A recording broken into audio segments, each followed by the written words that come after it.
You think that the great financial crisis was an event that then had a conclusion and that we were out of it. I would say that's wrong. I would say that we are still in the crisis mode, and it is going to water people's eyes what's coming. Whoever gets there first, and especially if you start thinking about quantum, I mean, it's kind of game over. Once you fall down the rabbit hole, I mean, Bitcoin is it's the greatest monetary invention in the history of mankind.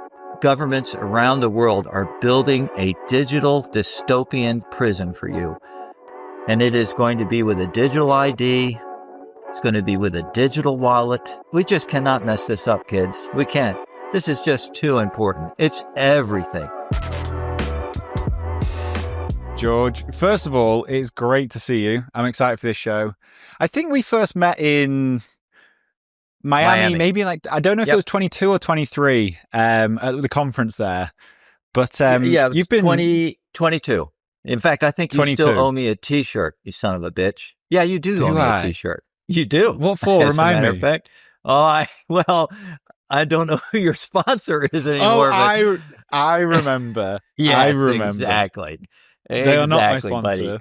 Oh, good. Well, then I can tell you right now, I didn't want that ledger. And in fact, I've got a ledger somewhere. I threw it in the garbage, I think. So I don't want a ledger. But I want my T-shirt, damn it. I will say, well, after the call, give me your address. We will get you a T-shirt. All right, buddy. That sounds like classic Danny and Pete planning, promising you something and it taking, 4 years or something to get it delivered. But we'll get there. Awesome studio, man. Oh, thanks. This is where I work. I mean, this is a real studio. I bought this little building years ago. I did all the work in here. You see that ceiling above my head there, that stamped ceiling? I put that in myself. Very cool. What are you working on at the moment? I'm doing some work from Prague right now. I'm going to open a beer. It's late here. It's time to have a beer. And plus, I'm celebrating. I made a big buy today. I bought a six-figure sum of Bitcoin. Got it below about 80, probably about 89, 88,000, somewhere in there. Pretty exciting. That's a great stack. It's only 9 a.m. here, so I'm going to stick to the coffee, but I'm with you in spirit. Cool. So what's the piece you're working on? You said it's something for Prague. Yeah, I'm doing a lot of stuff from Prague right now. I've sent some stuff off to the gallery here the other day. I'm represented in some galleries around the country. This particular one's down in Florida, and I've sold a lot of the pieces that I do from Europe down there. I worked with, I usually don't mention models' names, but she actually doesn't care. BTC chick over in Prague. She was a great model, worked with me over there, and we got some great scenes together. I've already done several pieces. I don't usually sell my pieces to Bitcoiners. I just sell through galleries, but occasionally people will reach out to me. And since the galleries don't pay me in Bitcoin, if, somebody is really interested in a piece and they want Bitcoin to pay for it, then I'll accept it. And so I've sold some of those paintings already. That's awesome. So people, let me get this. People won't know, or not everyone will know at least, that you are the artist who did this cover for Bitcoin is Venice. I did. So I didn't know this until we met in Miami. When did this book come out? Was it 2020, 21? I think it might have been 21. And in fact, I credit Alan Farrington helping me a lot with understanding wallets, the power of Bitcoin. I'd already been in Bitcoin for a while, but he really helped me to kind of transition to basically a real Bitcoiner in my sense. That is, you have a wallet, you should have a node, you should be able to interact with the blockchain on your own. And so it's been a transformation, and that started back then. Yeah, it's funny. I always say that Bitcoin is Venice is my favorite Bitcoin book. And Alan always says, well, it's not really a Bitcoin book. and the artwork on the front isn't really like Bitcoin artwork. It's a picture of someone on a gondola in Venice. I know. So what were you doing before you got in? Obviously I can see you've got one of Dorian Nakamoto behind you. So you're now doing more actual Bitcoin art. But what was the art story? Where did that come from? And that painting is mining Bitcoin. Even while we're sitting here, that painting is mining Bitcoin. It's got a little bit axe in the bottom. See it down there? It's flashing. It's got a little miner inside there, and he's going back and forth, and he's chipping at a Bitcoin mine. And I used to be a miner. I used to work underground. I've got mine whirring away next to me as well. There you go. Yeah. We're decentralizing the hash rate live on this podcast. That's awesome. So yeah, when did it transition? Because you were a successful artist before like all the Bitcoin stuff. I was, but once you get into once you fall down the rabbit hole, I mean, Bitcoin is it's the greatest monetary invention in the history of mankind. And once you start to understand it, you do want to do some art work with Bitcoin. Larry Lepard's got two of my pieces that were huge. They were down in down in Miami. One is God Bestows Bitcoin to Adam, and one to Eve. They're at the Bitcoin Museum in Nashville right now. He lent them out there, and they're really great pieces. So yeah, I've been doing this for a little while with the Bitcoin, but I haven't done much lately. I'm more into the traditional work right now and getting back to some of my roots. I think we should we've got a lot to talk about today. We were talking about this over text beforehand. I mean, we got so much stuff to talk about. But I want to do your background. And I know you've talked about this a number of times on other podcasts, but you have a pretty wild story and I want to talk about it. So maybe you pick up wherever you want, but like, can you explain how you went from like, you got into Bitcoin obviously later in life, like what happened before that? Well, yeah, I have had a different kind of a life. Yes, it's true.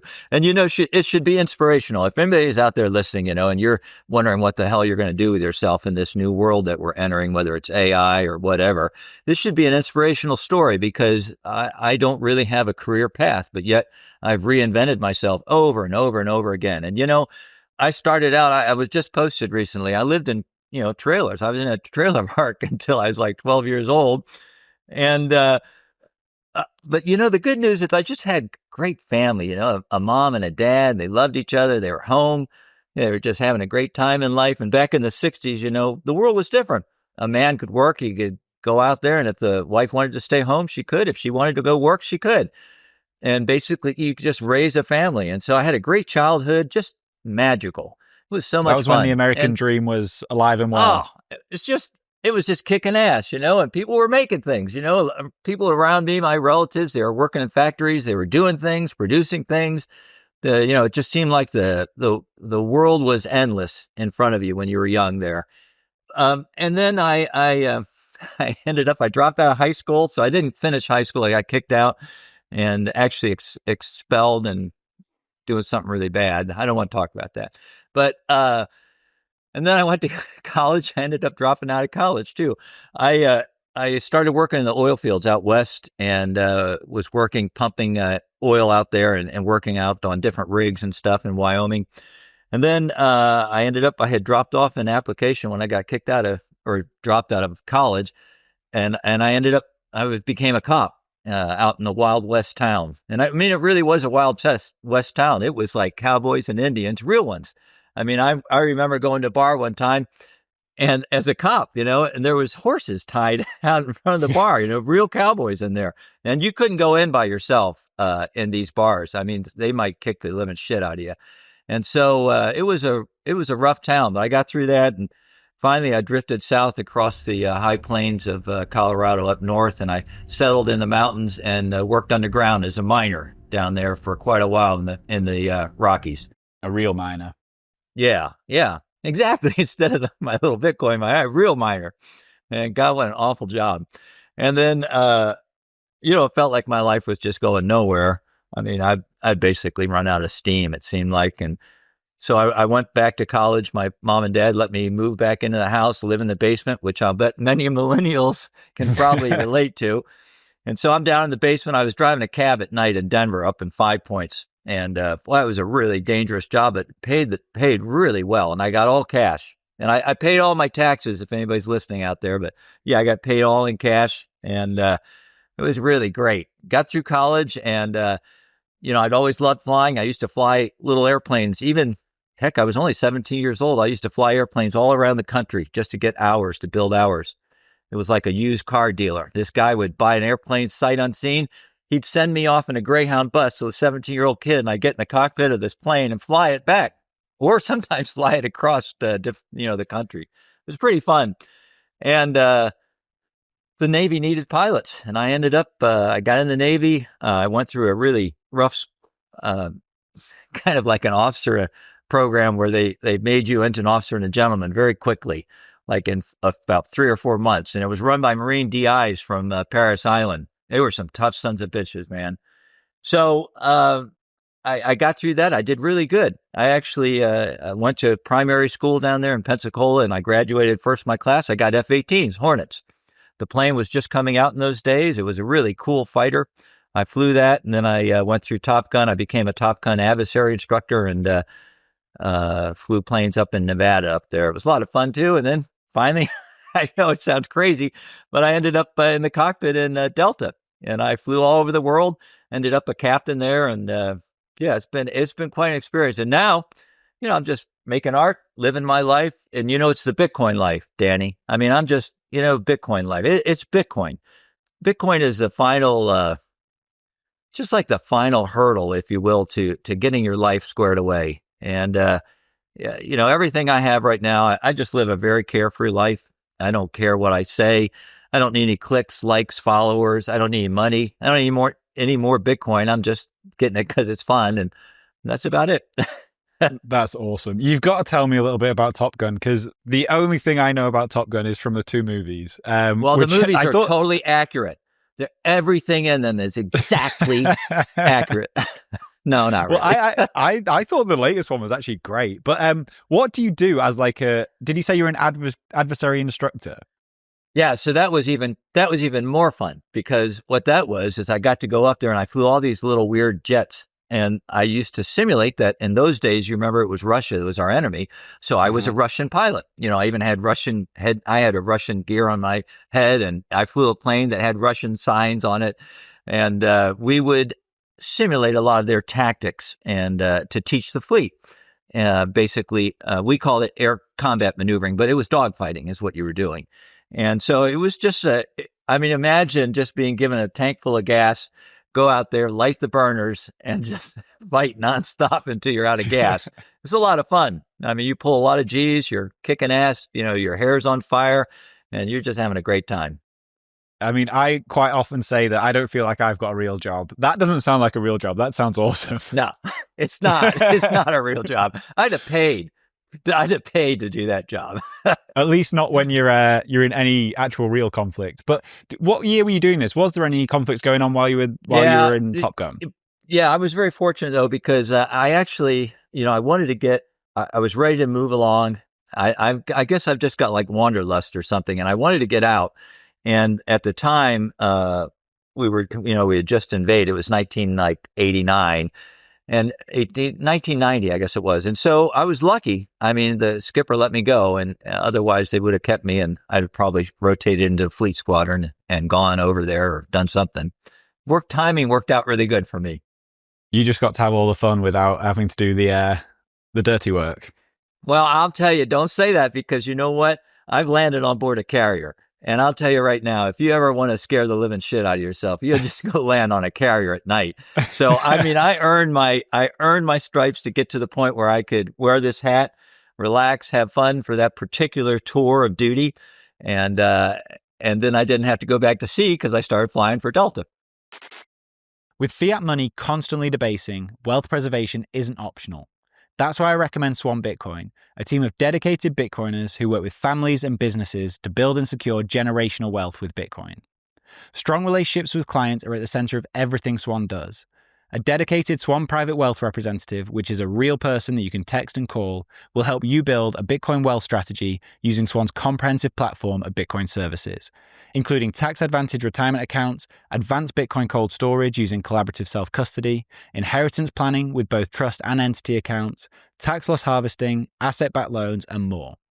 Swan have helped over 100,000 clients since 2020, and if you're serious about acquiring and securing Bitcoin, I recommend Swan.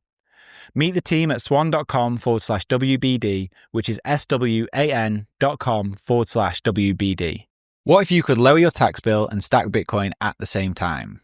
Well, by mining Bitcoin with Blockware, you can.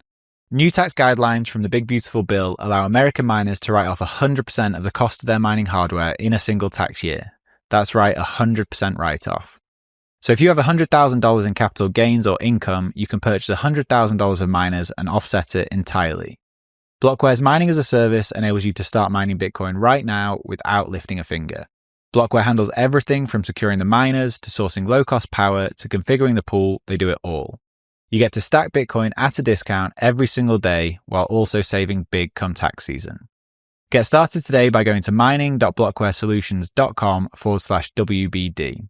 Of course, none of this is tax advice. Speak to your accountant or tax advisor to understand how these rules apply to you.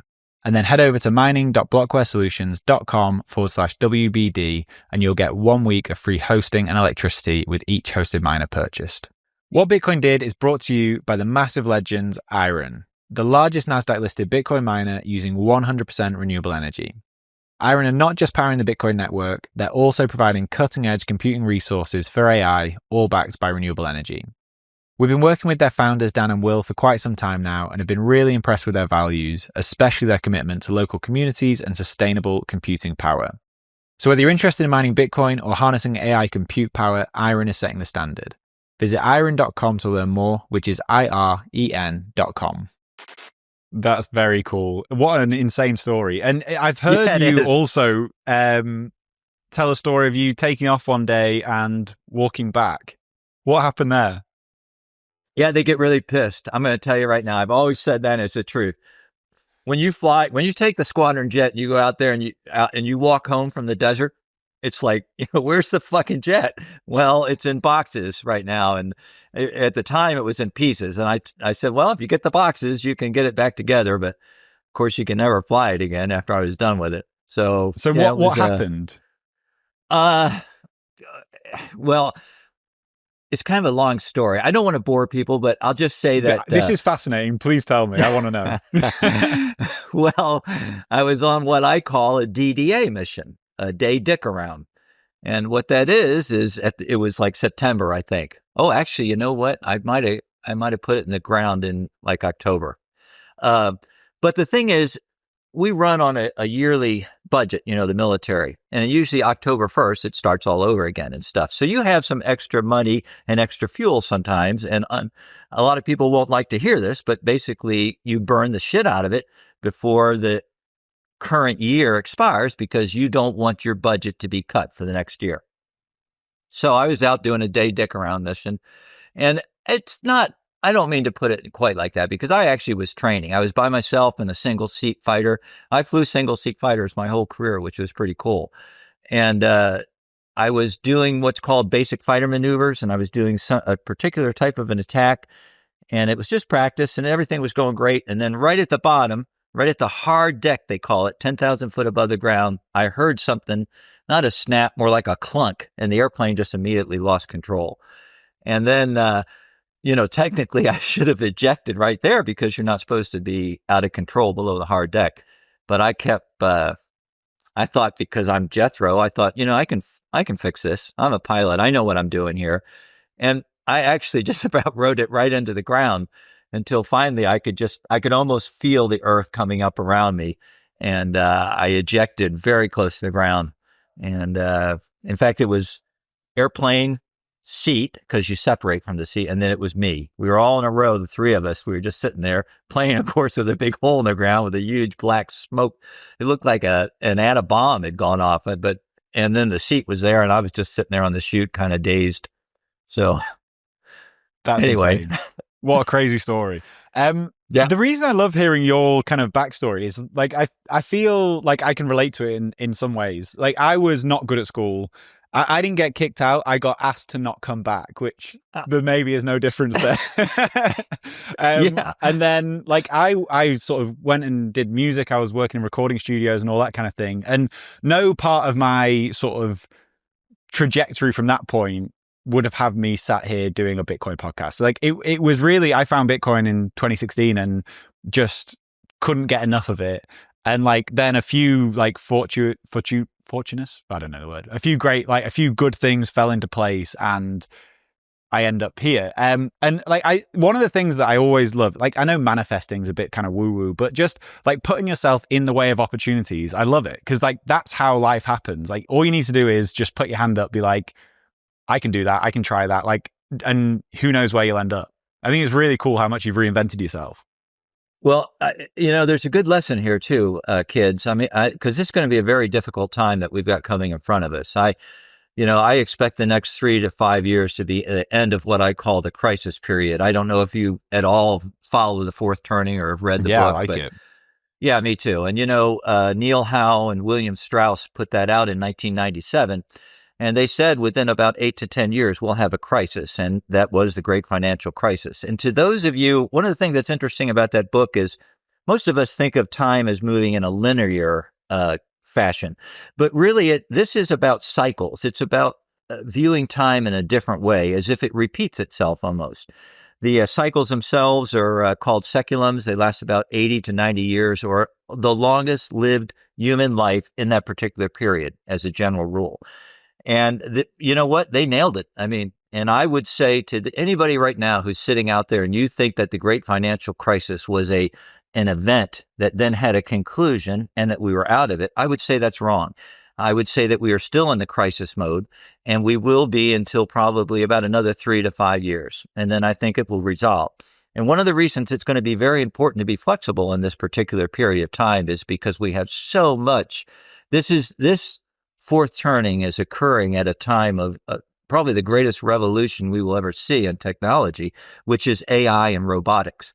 And it is going to water people's eyes what's coming. And some of it's going to be really not a fun ride. If you've looked, I don't know if you saw recently, but Microsoft said they had cut 14,000 jobs.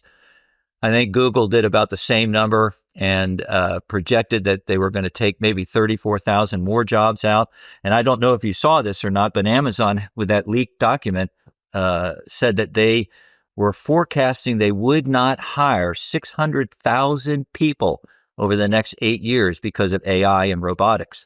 That's huge. And then if you look at Salesforce, you look at just so many of these companies that are shedding jobs or basically not hiring.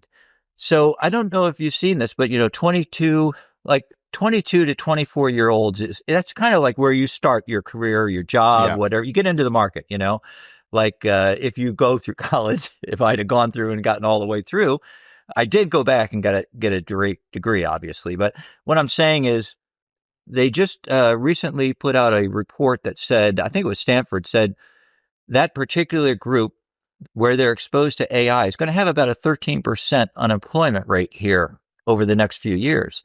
That's huge. I mean, where are people going to get, how are people going to enter the market and get jobs that are rapidly being replaced by AI?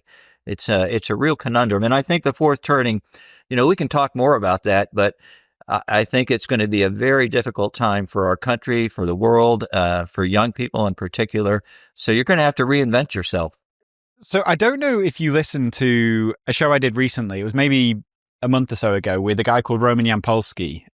So he is an AI safety expert. He actually came up with the term AI safety, and he thinks that these big tech companies are being really careless with how quickly they're trying to expand this without some kind of safeguard in place. And he's almost so bullish on AI that he thinks the impacts are going to be insanely detrimental, to the point where maybe all jobs are gone within a decade.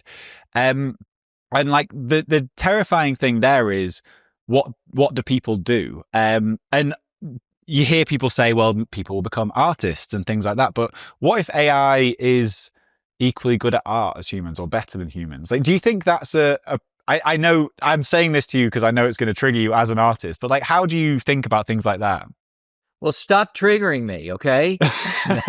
No, seriously. I'm glad you brought this up. I've been, I follow AI I'm really into it right now as far as trying to understand it, the valuations, the multiples, is AI a bubble? Yes, absolutely. It is a bubble. There's no doubt about it. If you look at the financing, if you look at the multiples, if you look at the incestuous relationship between these large hyperscalers and the chip suppliers, yes, it's a bubble.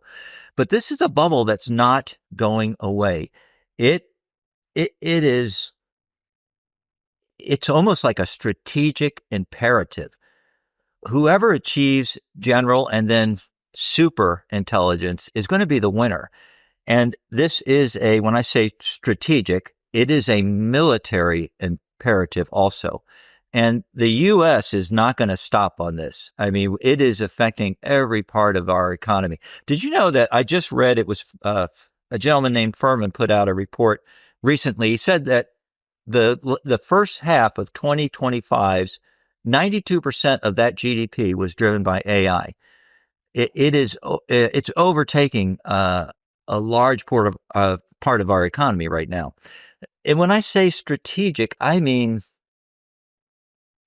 I think within 1 to 2 years, we will probably see general intelligence, agentic AIs. And what's that mean?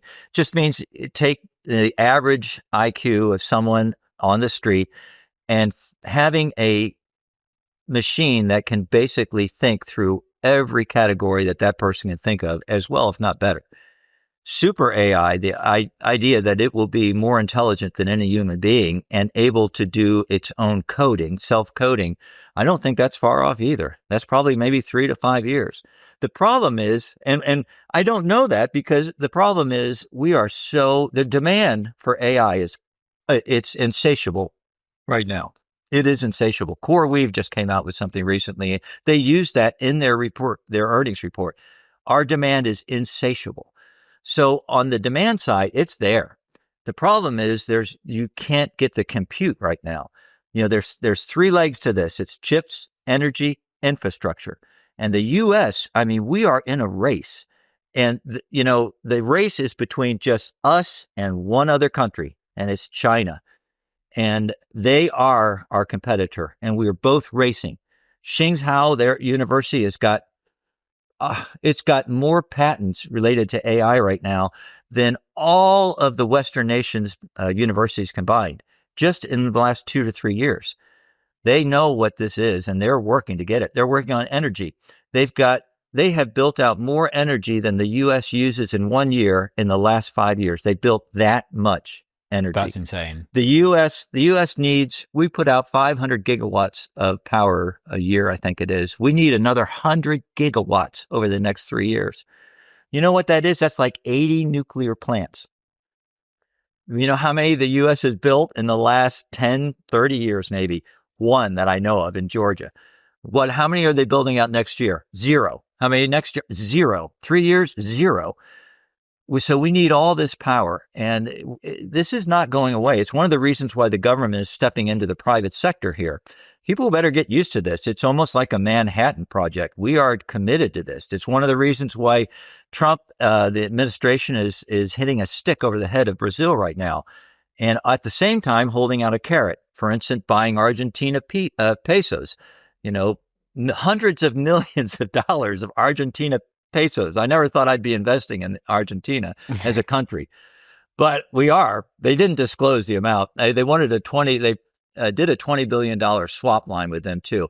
And then they're showing in Venezuela, you know what? We've got a stick here that we can also beat the people over the head with. And why are we doing that? All this stuff in South America is being driven by rare earth oxides, these rare earth minerals. China's got 44 billion tons or million tons. And I think the next one is Brazil. They're at about half that. And then after that, it just falls off the cliff. There's hardly any, rare earth oxides. We've got about 2 million tons, I think. Greenland, by the way, has got about 1.5 million in case we wanted to have Greenland as a buddy. I mean, Australia sat on a lot of rare earth, but it's all just sold to China. And the problem is to go from a green field to production and refinery, it's like 3 years minimum. I think it's probably going to be more like 5 in the U.S. And then here it's that NIMBY thing too. It's incredibly toxic to produce them. It's going to be one of those not in my backyard type of issues. People aren't going to want it anywhere around them. China, 40 years ago, they said, yeah, we'll do this. We're going to step right in there. And now they're using it as a strategic, almost like a weapon against us, because the U.S. cannot produce the things we need to be as a industrial or even have the world's military leader. We can't be that if we don't have those rare earth minerals. So AI's here. The other thing, chips, you can see what's going on there.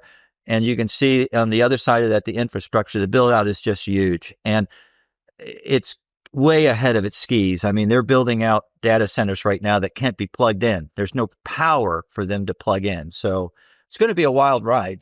I don't know. It I really don't know if is. that was the question or if it answered it or whatever. Hey, it was a great answer anyway. I mean, the interesting thing is, like, the UK are building out a nuclear reactor at the moment, which is meant to come online in 2027, I believe.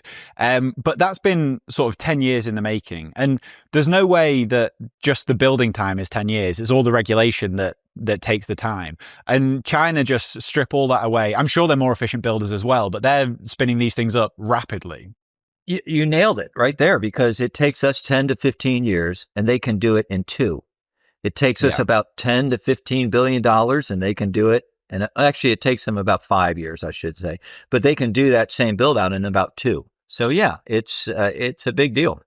And the thing I think is interesting there is, like, the stuff that Oklo and companies like that are doing with this sort of small modular reactors. I think that's, especially for things like data centers where they can just co-locate with a small nuclear reactor, I think that will be big. But the AI story is really interesting. I mean, I think, like, I probably agree that we're in some kind of bubble, but I don't think this is a bubble that pops in the same way as like the .com boom or something like that. Like, AI usage is high. I don't know anyone that doesn't use it to some degree. They're trying to obviously throw in billions and billions of dollars at building out these models. They're in that race to AGI. Like, I think we're maybe a bit overinflated at the moment, but probably only at the start of this journey.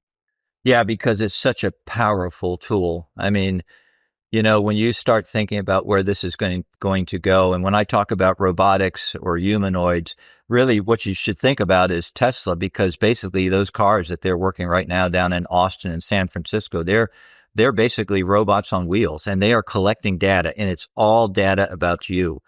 And I think that we are going to see more and more of that introduced. I don't know, have you seen the dark factories in China in operation? No, what's that?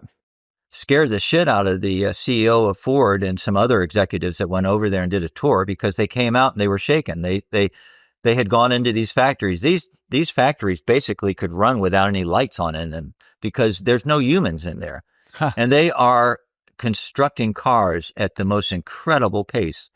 And it's all robotic. The humans that you see in there are usually just calibrating machines, checking, quality assurance. There are still some things that have to be done by hand, but these are incredible things. The Ford CEO said, he said, if we don't get this right, we have no future. So this automation is coming, and you're not going to stop it. If you already self-custody your Bitcoin, you know the deal with hardware wallets. Complex setups, clumsy interfaces, and a seed phrase that can be lost, stolen, or forgotten. Well, Bitkey fixes that. Bitkey is a multi-sig hardware wallet built by the team behind Square and Cash App. It packs a cryptographic recovery system and built-in inheritance feature into an intuitive, easy-to-use wallet with no seed phrase to sweat over. It's simple, secure self-custody without the stress. And Time named Bitkey one of the best inventions of 2024. Get 20% off at bitkey.world when you use the code WBD. That's bitkey.world and use the code WBD. This episode is brought to you by AnchorWatch. The thing that keeps me up at night is the idea of a critical error with my Bitcoin cold storage. And this is where AnchorWatch comes in.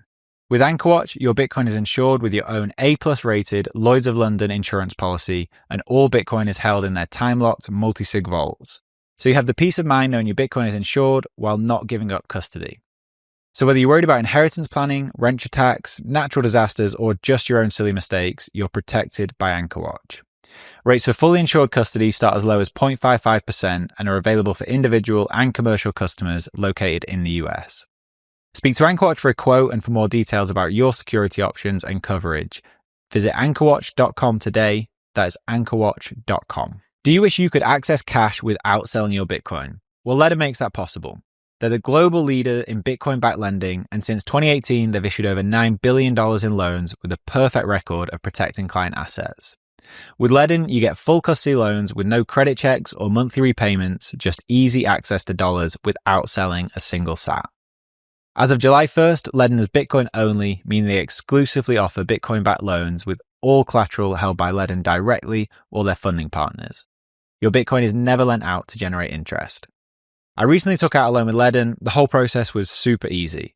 The application took me less than 15 minutes, and in a few hours, I had the dollars in my account. It was really smooth.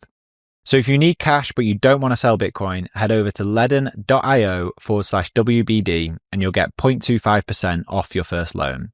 That's ledden.io/WBD. This episode is brought to you by Bitcoin Miner. On December 8th and 9th, I'll be in Abu Dhabi for Bitcoin Miner along with 10,000 other Bitcoiners. There's an amazing lineup of over 200 speakers sharing Bitcoin insights and innovation from all over the world. And if you're looking for the ultimate VIP experience with exclusive networking plus premium food and drink, then grab the Whale Pass. And the Whale Night Party even includes surfing, so you know I'm going to be there. Tickets are on sale now. Use code WBD to get 10% off at checkout on all pass types. The website is mina.b.tc and use code WBD for 10% off. Yeah, and so back to my question where I was trying to trigger you. Like AI is already at the point where like ChatGPT or, you know, most of these models, like I think they're smarter than me. Like obviously there's some elements where they struggle and they still hallucinate a bit, but and maybe I'm not the highest benchmark, but they're incredible. Like, will they ever, in your opinion, be able to be sort of creative enough and have kind of emotional depth in the way that you need to create good art? Do you follow Marty Bent? Do you get his newsletter? I love Marty, yeah. Next time you get that newsletter, you look at those illustrations that he's using. I was in touch with him recently because they're eye-watering. They are as good as any illustrations I've ever seen from an artist's brush. They reminded me of, and he actually told me what his prompt was. I'm not going to divulge it here, but I get it, and he's nailed it. They're incredible. You know, the only thing I can say for the type of work I produce is that the work I produce has physical paint, allocated on it. It's different than like a print, or it's different than something sprayed on. But at the same time, the actual art that you see is incredible. You know, I want to talk to you about, that's so good that you brought that up though, because what you're really talking about is the human factor inside of these circles. You just said yourself, I believe that AI may be smarter than I am. Well, when I talk about AI agents, agentic AI, what I'm talking about is that idea that they are self-sufficient, that they are recursive learning, that they are able to self-generate code as this continues. I'll tell you a study that came out last year from Stanford, 50 doctors, okay? And what they did is they gave them a decision. They built it up ahead of time. They gave them a decision matrix so that basically if they followed it correctly, that at the end they would correctly diagnose the disease that this supposed person had. In other words, this was a test, a study. It took the doctors, they were about 72%, maybe 74% successful in diagnosing the disease. It took them 9 minutes. Then they had AI help them. It was Grok. No, they used Chat 4, and I'm using Chat 5 now. And I'm telling you, the difference between Chat 4 and 5 is remarkable. So they were using Chat 4, and they got up to like 76%. Still took about 9 minutes. So guess what they did? They let the Chat GPT go down the decision process and try to correctly identify the disease. Instead of 9 minutes, it took them 13 seconds, and they got it 92% of the time. So what that tells you at some time, like in autonomous driving or the long haul trucks that are going to someday be automated, that it's going to be illegal. It will be dangerous to introduce a human within that chain. In a cockpit, you know, you might see someday an AI agentic or a robotic, however you want to describe it, flying the plane. They'll have somebody in there, hopefully. I mean, I hope they do, just in case shit hits the fan. Because I've been in planes where the shit hits the fan. I mean, everything shuts down. You know, all your systems, everything. You're flying. I have flown a plane manually, like with a cable connected to a rudder and a jet. That's not a fun experience. So I hope they have a guy in there too, or a gal, somebody flying the plane if necessary. But you'll see that. And what kind of world is that going to look? Imagine this, Danny. Imagine you're in a room right now and you're with a bunch of Bitcoiners, and you guys are all smart. You know, we are studied. We're in finance. We're always looking at macro, all these different things. And we're in a room, but there's just as many agentic IA agents, maybe interfacing through a screen, and they have gone past general intelligence. You know, they're at an IQ of around 160, 180. You're going to do a lot of listening in that room. Mm-hmm.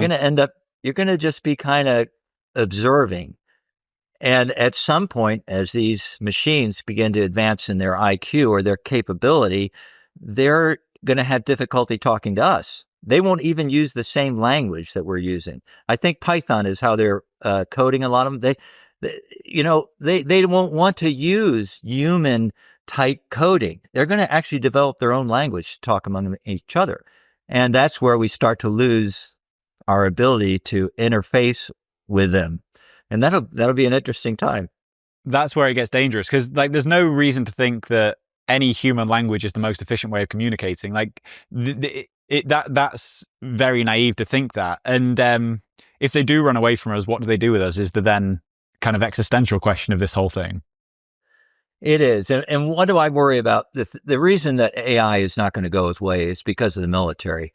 And when I say this is a superpower arms race, I'm not kidding. That's what this is. I mean, the DARPA's they've crawled up the ass probably of every one of these hyperscalers and chip manufacturers.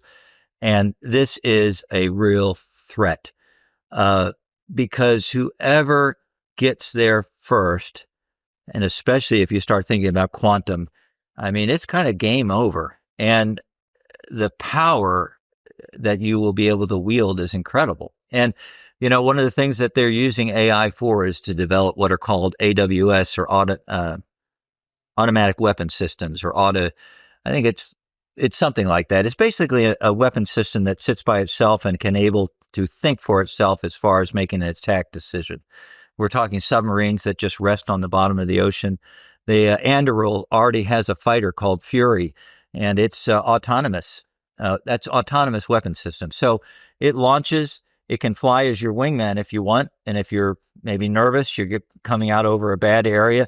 I remember when we used to be coming up to the strait, and, at the time we were having like an active conflict with Iran, I was always scanning with my radar out there. Well, this thing could launch, be my wingman, go out in front of me, do its scanning, and then I could link to it. But it at some point probably will have its own autonomous weapon system too, that it can launch.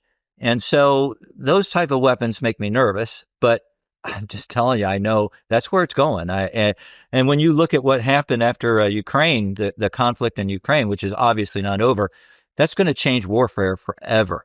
Those carriers that I was on, I'm not sure that they're going to be a platform in which to project force in the future. It's going to be a wild ride, kids, and Bitcoin's the answer. We do need to get onto Bitcoin. We're 40 minutes in. We've not really talked about it yet. God. But before we talk do, all you want about Bitcoin. Is Anduril that Palmer-Luckey's company? I don't know. I don't know. They've also developed a helmet for battlefield use. These weapons. So he's nuts. I really like him in some ways, but I'm terrified about the stuff he's doing. You should be. You should be. And it's funny, like when you brought up a little bit earlier, like getting on a plane where it's just AI flying the plane. Like at the moment, obviously on commercial flights, is pretty much, you can actually tell me how this works, but the vast majority of the flight is done by autopilot anyway. But getting onto a plane with no pilot is a scary thing. But at some point, that'll just become the norm. I think that we will see that eventually. And again, I think there'll always be a human somehow in the loop. I hope it's not through a data link connection from the plane to the ground, like a controller for a drone. I would rather have somebody in the cockpit, just because, like I said, I've seen some really weird things happen in the cockpit, and it's just nice to have somebody sometimes who can disconnect things and fly. It's a scary world. But when we were speaking before the show, you were saying that you've been going down the quantum rabbit hole a little bit and what that might mean for Bitcoin. Yeah. It's kind of like a similar thing to AGI or superintelligence, where this is something that's been 3 to 5 years away for a long time. When you've been looking at this, do you think we are actually at a kind of crucial point where this is in our near future? Yeah, I think I got that wrong. I mean, I think that's a narrative that I've gotten wrong. I've always said what you just mentioned, that I've been exposed to it for 40 years now, and it was always something that was just around the corner. And I think I just got that wrong, thinking that it would not come here. The reading that I've been doing lately, Human Rights Foundation put out a great report in October. I don't know if you read that, but I really think that I was completely mistaken in the time frame that I was projecting. I thought it'd be like, in fact, just had a conversation with Bob Burnett on a podcast, and we were talking about this, and I was kind of aligned with him, 5 to 10 years. I don't think we have that now. Let's put it this way. 5 to 10 years is realistic, but I think we need to start preparing now for a much faster rollout just in case, meaning, 2 to 3 years, a tail end of maybe, a 10% risk factor. And why is that important for Bitcoiners? Because, first off, you're going to lose 1.7 million coins are going to be gone. Any coin that has or any address that's a public key hash that you can see, like a pay to public key, if you can see that public key, what a quantum computer could theoretically do is to be able to look at the public key and then determine the private key, and then your coins will be gone. And even in hashed, pay to public key hash, I believe at times during the transaction that public key can be exposed. So, there'll be a question, what are we going to do with those coins? Are we just going to let them be stolen? Are we going to try and burn them? I'm not for that personally. I don't like that godlike power that would entail using. That's not what Bitcoin's about for me. I want to see it, if they have to be stolen and burned, then that's the way it goes. But then we've got about 3 million coins that are at risk. And so why am I saying this? Because here's another thing. I never understood another podcast I just watched on this with Preston. I did not understand until he brought it up how long it would take to transfer from one chain to another. In other words, BIP 360, Bitcoin improvement proposal right now to deal with quantum. It's the Hunter Beast is working on. Exactly. So that's going to take, it could take 2 years to get everybody over to the other side. And it's going to require a soft fork or a hard fork. And that's, again, in this controversy with Core and Notch, I've been telling you, you're burning all these fucking bridges and pissing people off. And we've got real things that we've got to decide on, whether it's covenants or, CTV or in my case, I keep mentioning quantum because I'm concerned about it. So, we got to get going on that, and we got to come together as a community. It's going to be a big issue. It's going to be a soft fork at minimum. And again, we've got to get going. Yeah. I mean, so for anyone listening who the quantum conversation makes nervous, there are real things we can do in Bitcoin. We can use quantum proof addresses, but that requires people moving funds from where they currently sit onto one of these quantum proofs. And the issue there is that, as you say, all these older coins, we don't know if people have lost access to them, have died. Who knows what's going on there? Maybe people are just keeping it in an old address format. The sort of philosophical question we have to ask ourselves is, what do we do with those? Do we just leave them be, let them be stolen, or do we do something about them and basically freeze them? This is a really tricky question. Personally, for me, the fundamental part of Bitcoin is the enshrining of property rights. And I don't think we can break those property rights just because someone else is a bad actor is going to down the line. And the hard thing about that, though, is I don't know if we'll be on the right side of that, even though I think it's sort of morally the correct take. Yeah, I wonder what the community will actually decide on. Yeah, I like the way you put that. I think that's a better way to phrase it than I did. Property rights. That's a good way to present it. It's going to be interesting. And I totally agree with you in the sense that this controversy, the core not stuff about a policy decision that personally I think is been overblown in a huge way. What does that do for the Bitcoin world if we need to make a real change that's an actual threat to Bitcoin? And I don't know, it feels like we're burning bridges all over the place. You've been sort of on the not side of this, is that right? I definitely have been on the not side in regards to a node software implementation. I run not still on my node. I don't have it here in the studio, but I do run that. And I will never run Core V30 just on principle. If you're concerned, I would also suggest maybe if you're hardcore Core supporter, just to protect yourself, I would probably use one of the older versions. They upkeep the last 3 versions in Core, so you'd be safe there, but I won't run V30 just on principle. And so what do you think now about this BIP 444 proposed soft fork, temporary soft fork, supposedly? Oh, well, you really are going to trigger me. Son of a bitch. Man, I'm ready.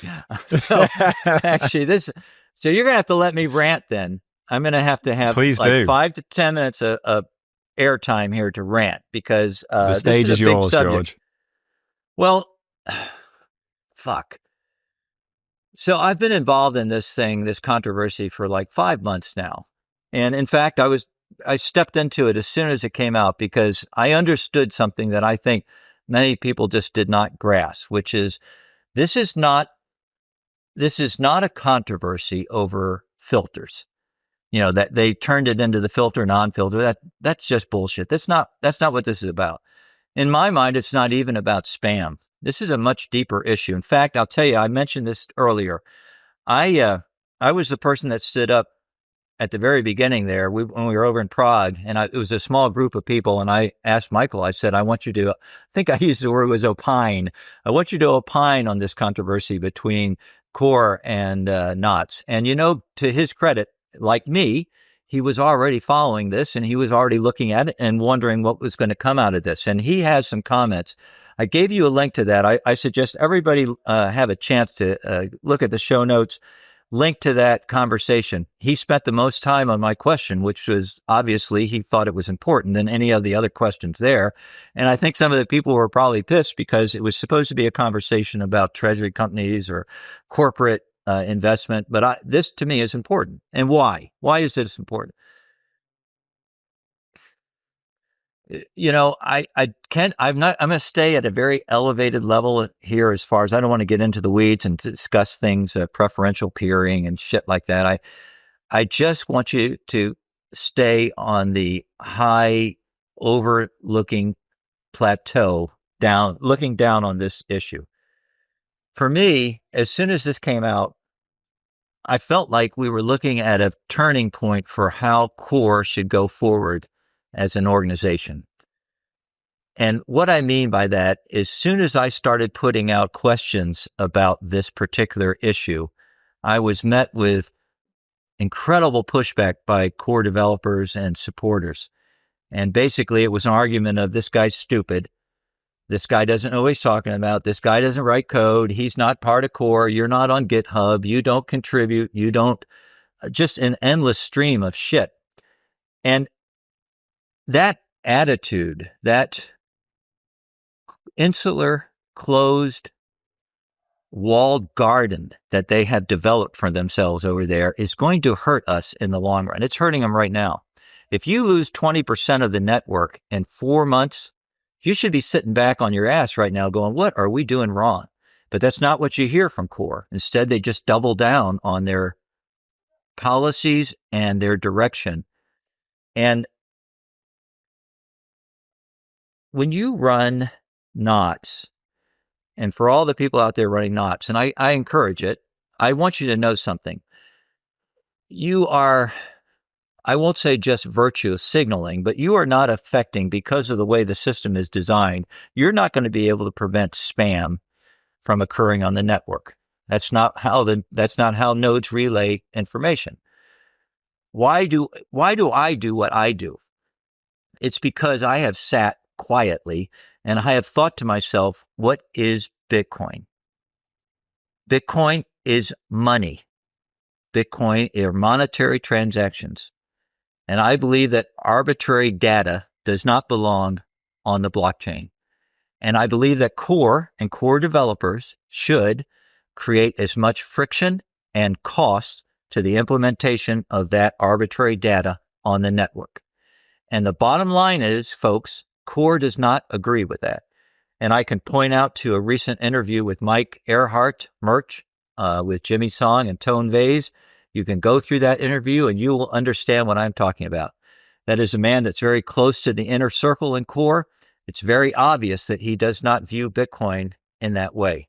When asked about inscriptions, he really didn't think it was an issue. When asked about spam, if he was concerned, he said, not really.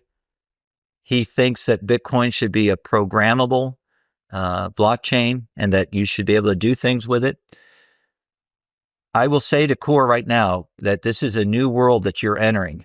Not only have you pissed off a lot of people, but now you've got the spotlight shining on you. We are all watching you as close as we can. I'm on GitHub. I'm receiving emails from their developers now, watching it all the time.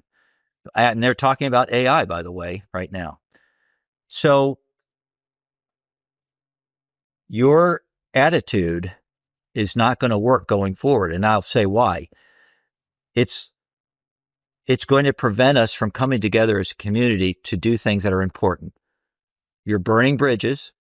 That V30 was poorly thought out. If you're going to release a policy change that is something more than a bug fix or efficiencies, and more serious, like removing something that has been in the software implementation since 2014, and you're going to blow it out from 80 bytes to 100,000 bytes, that's a big change. What you do is you build alignment and support within the community before you release that. Otherwise, you're going to have people pissed off. We've got big things to do here, and you're not helping. I have been appalled at the hubris and the lack of foresight that Bitcoin developers have displayed. And I'll tell you, going farther, let's continue this on my rant here. You can't find anybody in core that will admit that the Taproot software upgrade built on top of SegWit introduced a bug or an exploit to Bitcoin.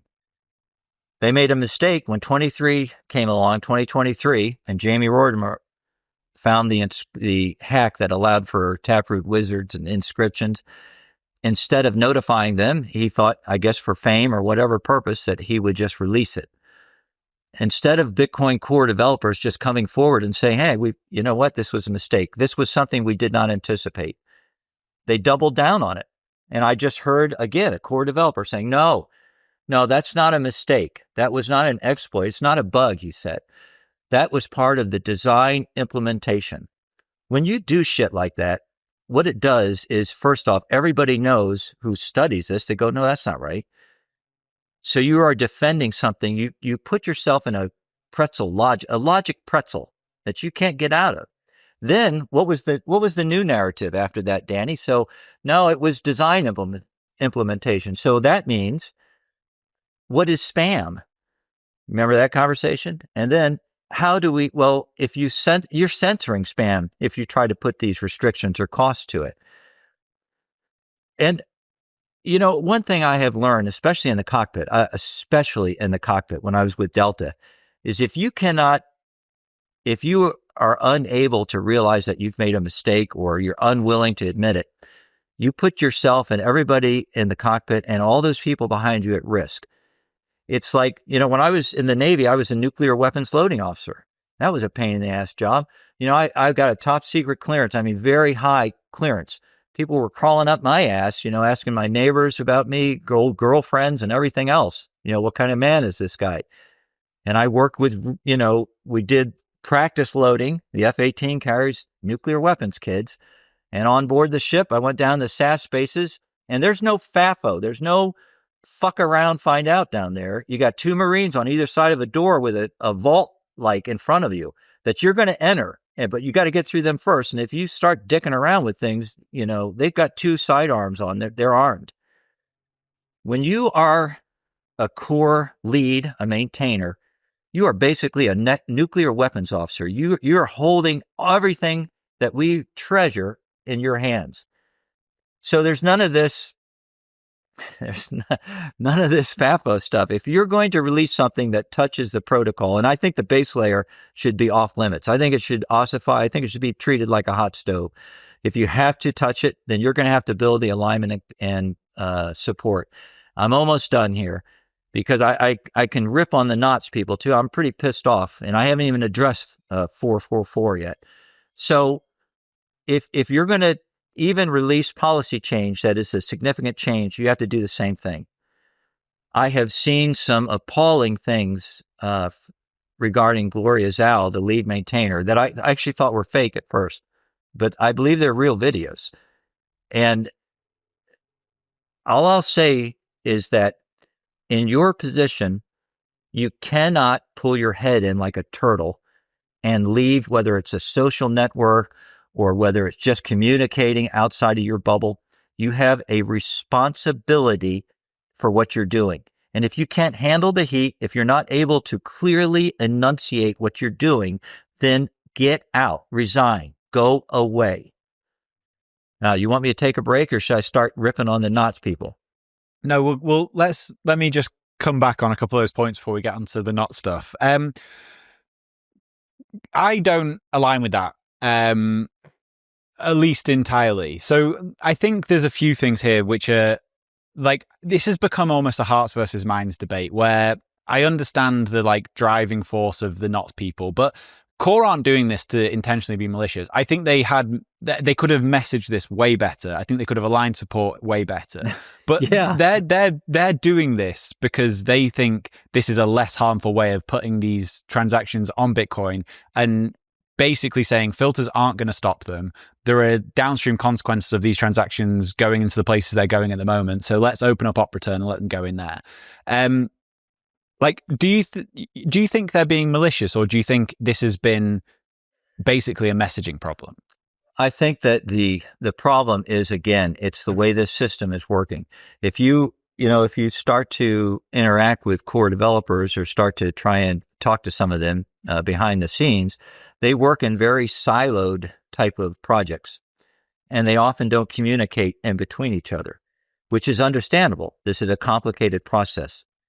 And this is open source software. Like there's no like centralized controlling authority. Exactly. But that doesn't mean, just because of that, that doesn't mean that you don't have a responsibility to get that message, that alignment and support within the community for doing things. They did so with Taproot, and we were all on board. I was on board with Taproot, and Taproot had some good things, and it does. I'm not saying it's a failure.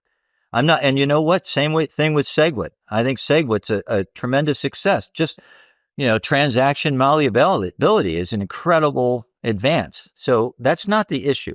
It's not even about filters. Again, you can't stop spam on the network the way the network is currently configured. You can create friction. For instance, that often it'll come up, well, you can make out-of-band submissions. You can just use Slipstream from Mara. Well, yes, you're right. You can do that, but there is a cost to that. It's about 2 to 3 times more than it is for a base rate. And right now, one of the things that's distorting this discussion is the fact that the fee rates are so damn low, and they won't be forever.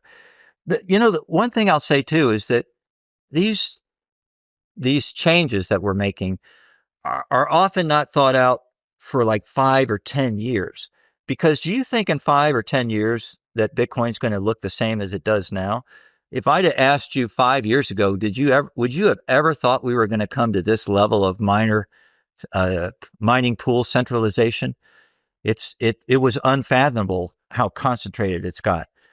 One of the reasons you're not going to be able to filter these things is because basically there's 5 nodes that are putting out like 80 or broadcasting 80 or 90% of the blocks. I mean, that's another issue, a really big issue. So, opinions are like assholes. Everybody's got one, and I respect your opinion, but remember what I said. For me, morally and ethically, I can't open up. I always have to have something on a node that's in my house that filters out things that come in other than normal transactions, which I know I'll see all this shit. What I'm talking about is having people relay to an open, basically a Dropbox in my house. Have you ever run a server in your house, a real one? I used to play that Counter-Strike. It's a great game, and I had a server. But basically you're opening it up to the world, and you are with a node also. And I'm just morally and ethically unable to do that. And guess what? That's my choice. That's what's wonderful about a node. Everybody can tell me to go pound rocks and run whatever they want on a node. That's wonderful. I love that. So I don't have any complaints there, but I'm just telling you that I think things are going to have to change going forward if we want to make real progress. I want to also come to the defense of Gloria a little bit. Like I've met Gloria, I've hung out with her a bit. I think she's a very talented developer. She could be making I don't know, 4 times as much money if you went and worked at Google or whatever. And the reason she's doing this is because she cares about Bitcoin. Like, I think all the sort of personal attacks that she's had are completely unfair. She's, in my opinion, not being malicious here in the slightest. Like, you can disagree with her, you can think the mempool policy isn't correct, but I think to then call into question why she's in the seat she's in and all the other stuff that's come is just wrong.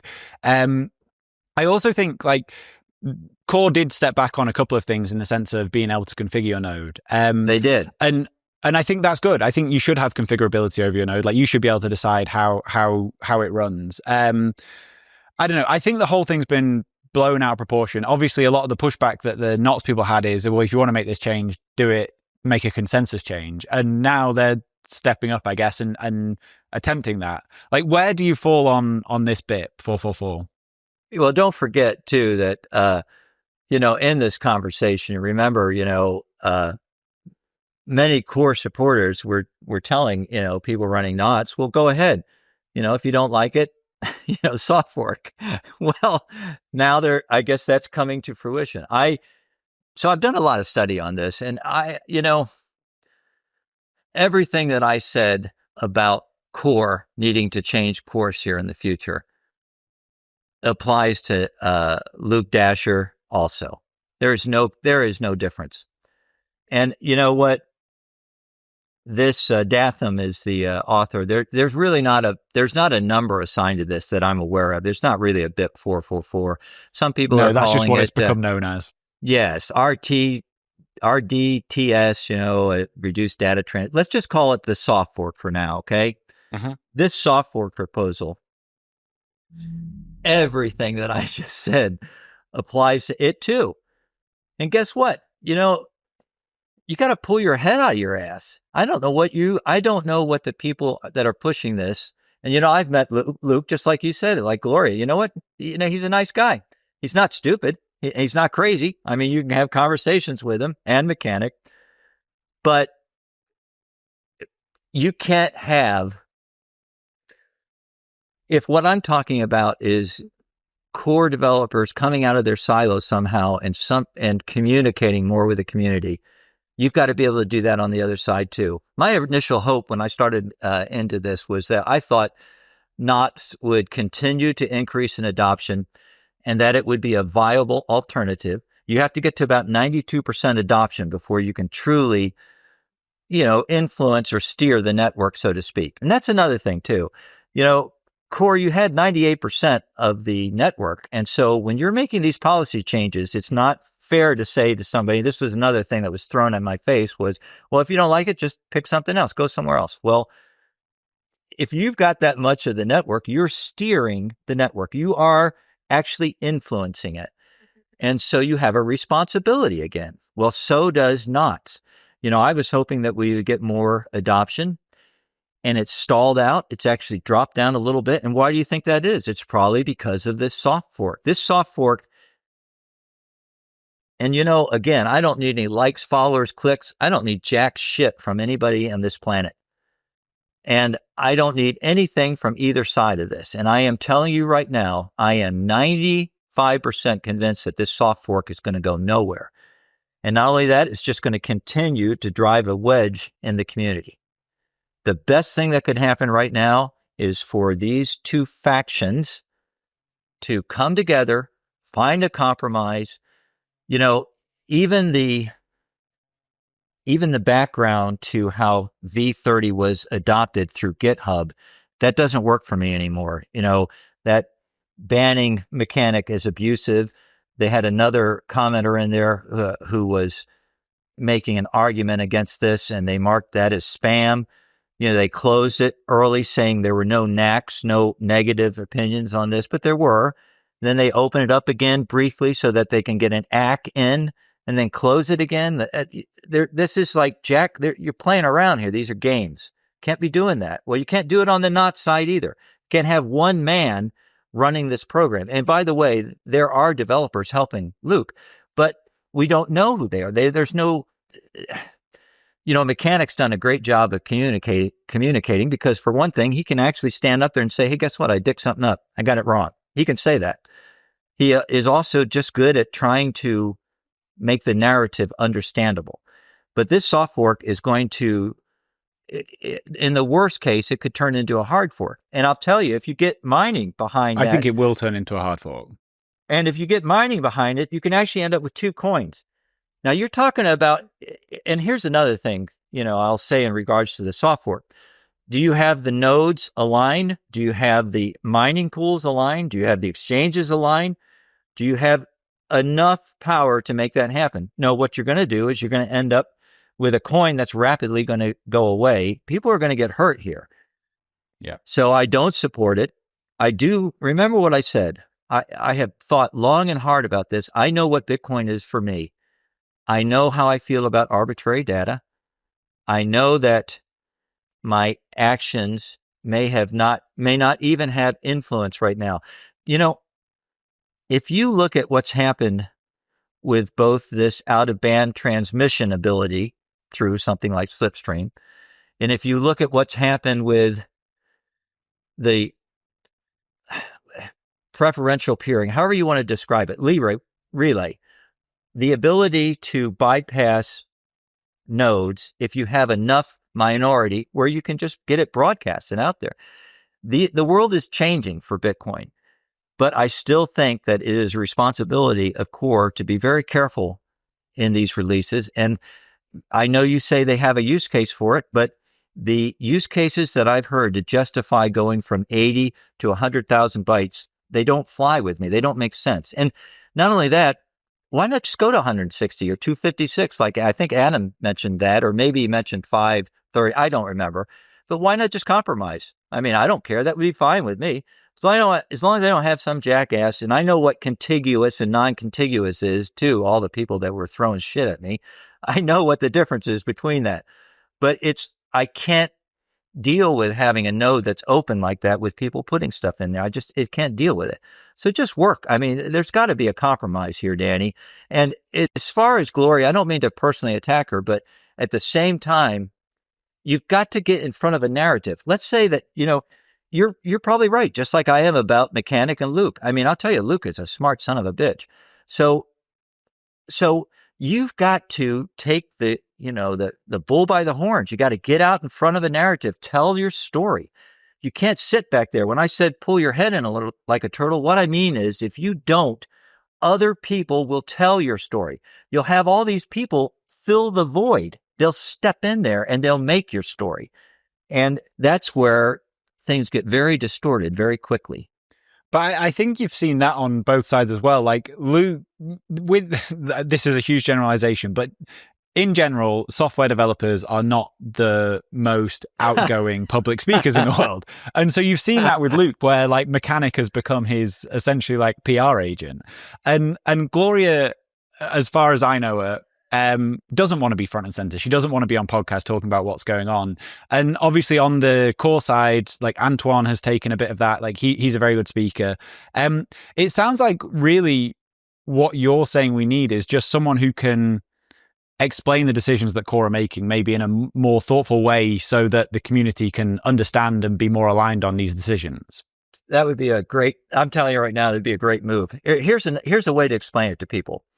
Because some Core developers will say it's too complicated. We just can't explain this to people. If you truly understand a complicated subject, you can explain it in easy to understand terms to anyone. How an airplane flies is really complicated. It involves something called the Bernoulli principle and, molecules separate, all this crap. But I understand how a plane flies. I can sit down with like a 14-year-old, my older grandson, I can sit down with a piece of paper and I can show him in probably 3 minutes how an airplane flies.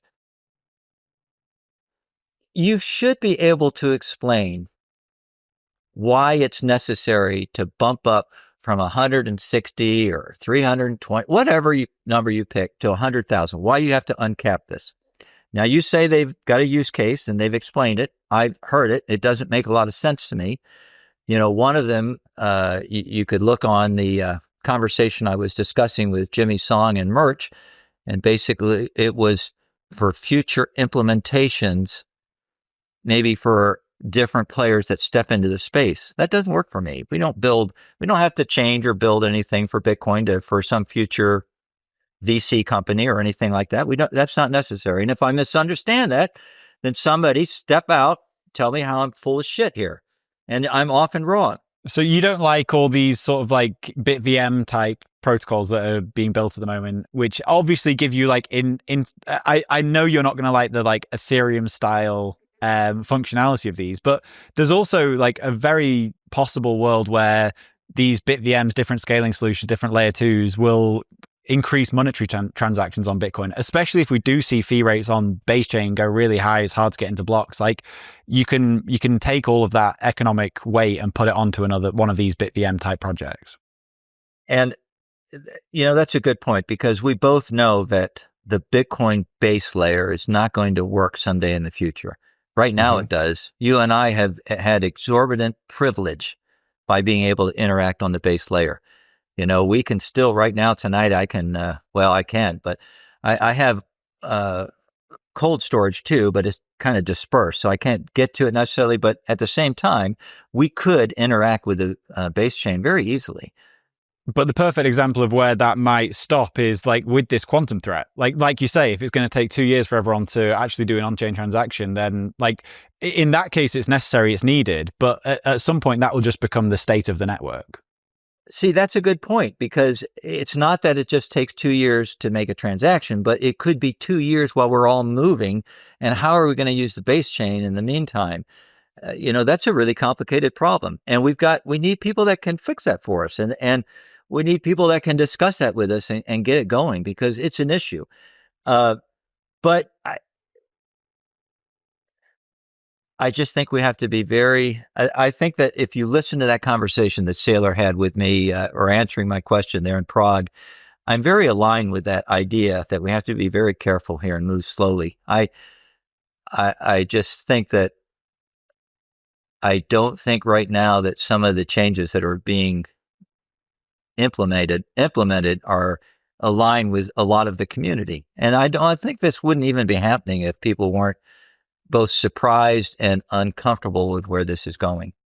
Yeah. And like, again, I think what the core perspective on this would be is that they don't want to, every single release of core, they don't want to have to like increase the op return limit. So just do it all in one. But I understand your frustration with it. And I think just better communication from core would have really helped this issue. And hopefully they can kind of fix that going forward.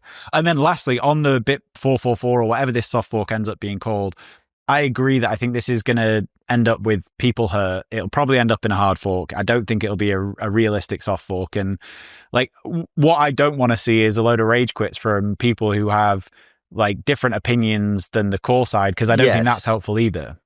No, and I actually have had people, I've had to talk to people through DMs. I mean, I've had people reach out to me that are very concerned. And again, I will say something that I've said before. I've never felt that V30 from core is an existential threat to Bitcoin. I've never felt that way. I'm as bullish as son of a bitch. I bought Bitcoin in a large quantity today, a large quantity. And I'll tell you right now, if it continues down, I was looking at the MACD line, crossing the signal line. I was looking at the RSI. I mean, and that's another thing, I'm very big into on-chain metrics. I feel like it gives me almost like a superpower. I know what's going on with the network. I'm not concerned about anything. I'm not concerned about Bitcoin going away or anything like that. I just think that we can do better in the future. Mm-hmm. I totally agree with that. So, George, we've done the quantum FUD, we've done the NOTS core stuff. Can we get a little bit bullish? I want to understand. I'm bullish. I want to understand though, from someone who is like obviously on the older end of the Bitcoiners, like how did you get into this, and like what do your peer group think of you being the Bitcoin guy? An idiot. I mean, these guys think I've got coffee buddies and stuff, none of them understand. I've been talking to, I mentioned this one time, I go, I take a bow and I go walk, I hike back into the backcountry looking for elk, and I stay back there for a week or two, sitting around a fire and hunting elk during the day and stuff. And I got a buddy, usually I'm by myself, but he'll show up, we get together in the evening. And, I've been talking to this guy for like 6 years or something about Bitcoin. And he's never bought a set. I think he's probably, I'm the kind of guy that people want to throw out at parties. And I just, I don't know what the issue is here. For me, for some reason, I just got it. I don't know. I just got it. Maybe it was my rebellious streak that I don't like to be told what to do. It's like, fuck you. And maybe it's that. I just want to be able to escape. One of the reasons, and I hope that both the knots and the core people understand this. We can't fuck this. We just cannot mess this up, kids. We can't. This is just too important. It's everything. We are having right now, the discussion we were having about AI, right now, governments around the world are building a digital dystopian prison for you. And it is going to be with a digital ID. It's going to be with a digital wallet. It will either be CBDCs or stable coins, which are like one clone away from a CBDC. And everything you do that, China's got 700 million surveillance cameras in it. Did you know that you can't walk? There's not a block that you can walk in any city in China and not be identified probably within 10 seconds. And do you know another thing, Danny? You're going back to England sometime. Well, guess what? In London, they have more cameras per capita than anywhere in China. It's insane. And the other thing they have in London, which is also terrifying, is they have the cameras that will track your gait. So even if you've got your face covered or whatever, they'll still be able to identify you by the way you walk. Like I'm 100% with you that this dystopia is it's coming to a country near you. And like, it's like, to use the current phrase, it's pleb slop to say Bitcoin fixes all of this.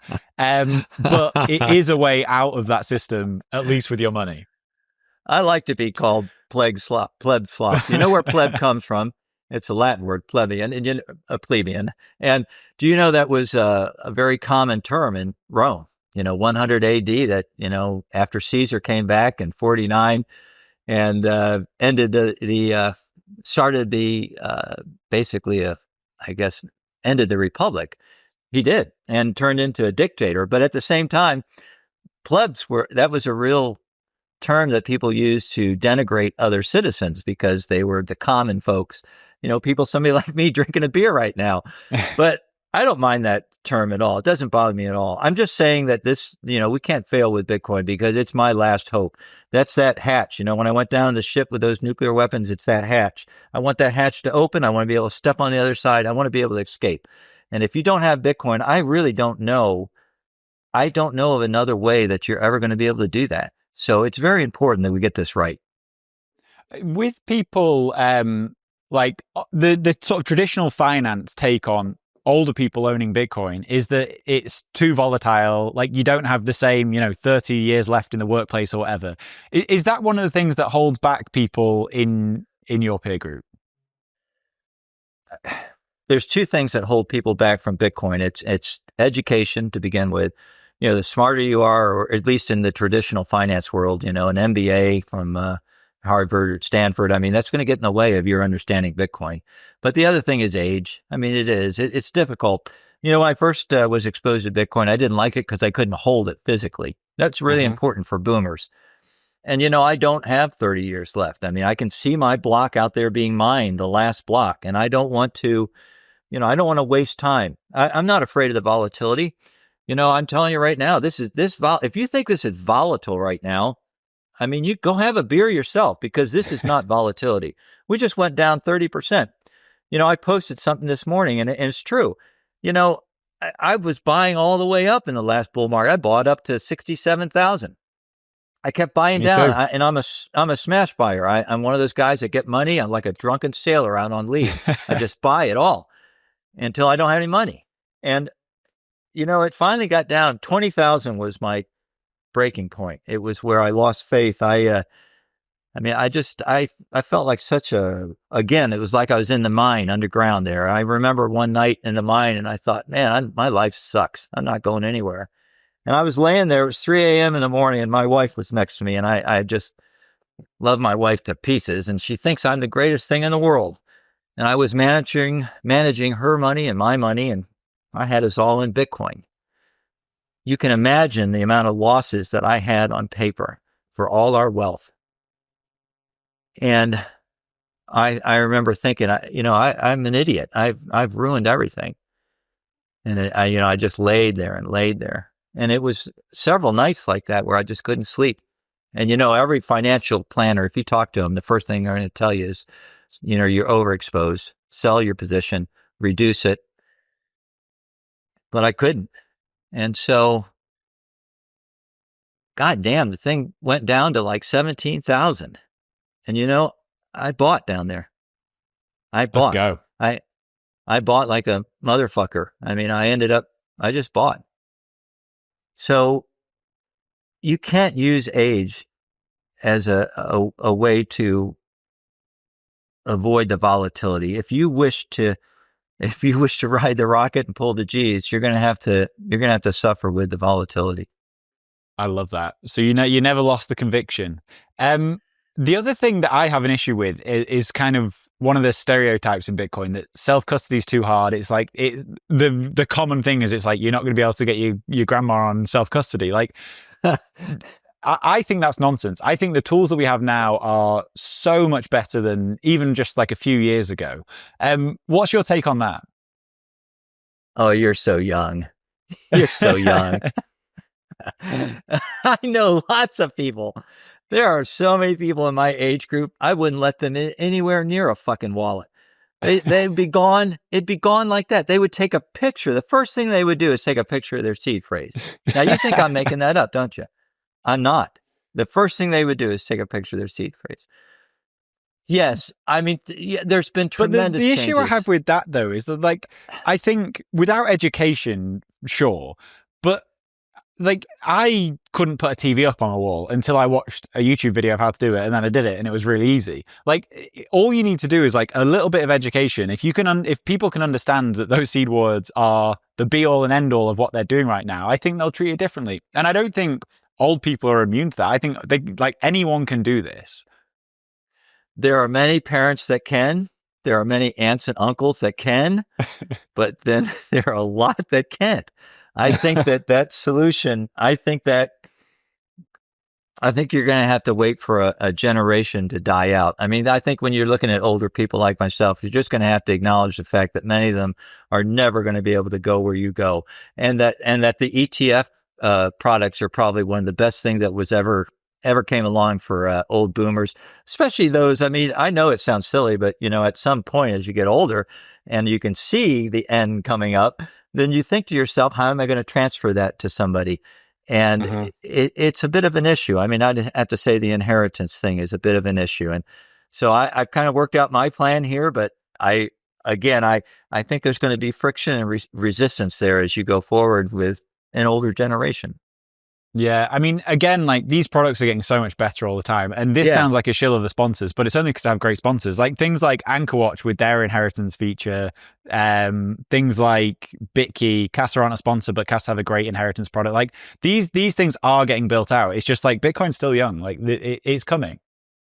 Well, it'll be for your generation as they age out. I still, no matter what anyone says, and I know it's not hard. If I can do it, anybody can. I just think that, for instance, in my circles with my age group, I mean, I actually work with this age group, and you can't get past the discussion of it's not really in a wallet. Have you ever had that conversation with a boomer? It's not really in that. It's not in that wallet. You can take it one step further and say Bitcoin doesn't even exist. Yes, and they all were mined at once, and now we're discovering. So as soon as you get into some of these conversations with a boomer, you're going to have a lot of eyes just kind of glaze over, and they'll be back into their pet rock, the gold brick. And, gold's having a great run. And I still have gold holdings for my wife and stuff. I've always believed that hard money, things that the government can't print, I mean, that is your safety. That's where you're going to go. If you want to preserve wealth, you're going to have to find something that is rare, can't be printed, that's sought by other people. Bitcoin's the answer. I'm not scared by this volatility. This doesn't, this is nothing. If I'm buying down here, then I consider it a great opportunity. One thing that I need to discuss before we leave is because I've wanted to talk about this to people and I haven't disclosed it to anyone. I talked to Larry Lepard. He and I are buddies. I talked to him quite a while ago. And I think I mentioned to James too, James Check. Those are the only two people. But I exited my strategy position. I sold it all. Interesting, because you were quite a bull on strategy. I know people have, I didn't post that because I didn't want people to get spooked. It was when so much of the FUD, mud, and blood was out there in the street regarding Bitcoin treasury companies. And that's a whole subject too. I mean, that's a mess. But it's not that I lost faith in strategy. I have always felt that, and in fact, James and I are very closely aligned on this. I've always felt that there'll be winners in that market and that strategy is the winner and that it's not going to be touched. And he has something that all these other treasury companies seem to be struggling with. He has access to capital. He has built out liquidity. He's built out the options. I'm not worried about strategy at all. But I sold all of it. And then, I've really dicked up with strategy in the past. I said one time, and I've said it on podcasts, I'm not selling strategy because I've already messed up. I left about $8 million on the table with strategy back in 2020. And I thought, I don't want to do that again. So I bought it, and I've held it for a long time. But, I've had huge gains on it. And what I wanted to do is I just wanted to get money together. I wanted dry powder and I want to buy more Bitcoin. I say I don't need more Bitcoin, but if I can take it out of that product and then get Bitcoin, I want to do that. And for those people those idiots that say, strategy doesn't actually own Bitcoin, I don't know I'm not even going to address that. and the people that don't understand how MNAV works, and I do, I've always said, I use that product because he has access to capital markets and leverage that I don't have. And I wanted to use that to get more Bitcoin per share. And I did. When I liquidated it, I had more Bitcoin than I could ever possess just on my own. I converted it, or will be, as these dips keep going, into Bitcoin, and I'll end up with more Bitcoin. And what do you want? You want more Bitcoin. So life's good. But I don't want anybody to think that I have lost faith in strategy. Although I've said in the past, guess what? Bitcoin's the answer, and Bitcoin and cold storage is the fucking answer. And these other companies, they mean nothing to me. I've said this before. If it comes between Bitcoin and any company, I'm going to sell that stock so fast. And I did. I want more Bitcoin. So that's the story. And I did buy Stretch, by the way, STRC. Great product. I mean, if you've investigated that, I think he's going to hit a home run with that.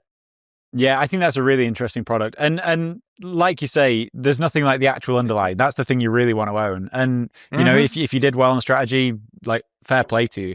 I do wonder if, like, obviously MNAV now for strategy, I think is about 1.2 or something like that. It's down there. Yeah, 1.18 last time I checked.